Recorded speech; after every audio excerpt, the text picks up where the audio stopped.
សិនជីវិតនេះមិនចេះសោះឡើយលឺព្រឹកខាងតែចោះលក់ខែទៅនៅទៅដែរ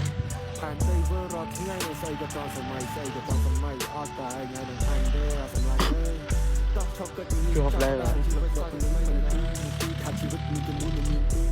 តែឲ្យពេលត្រូវខូចចិត្តនឹងជីវិតឈោះខ្លាចខោជប់មិនទីចុយហេប្រងអានមានសរំអត់អញមានអញអត់សរំពូលាក់អាតំណោចចឹង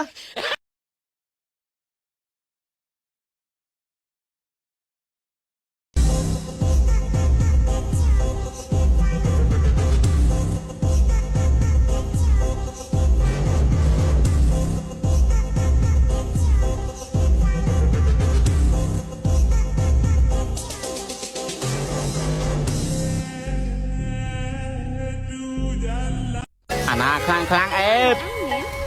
Yes មិនឡានបោណាធាក់ជួដីអត់មើលភ្នែកអត់ស្គាល់ធាក់ទៅ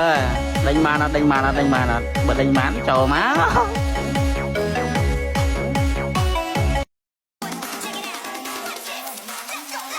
Welcome to Family Spirit ជីវិតខ្ញុំដើរខុសមិនបានទោសលើព្រមលិខិតខាងទីអ្នកកំណត់អ្នកប្រព្រឹត្តគឺជារូបយើងព្រមលិខិតខាងទីអ្នកឃើញហើយរូបយើងគឺជាអ្នកដឹងអ្វីក៏ដោយបើមិនមានការតស៊ូទឹកកំជាយាមប្រឹងតឲ្យបានតាវិញគឺចង់វាមិនទៅ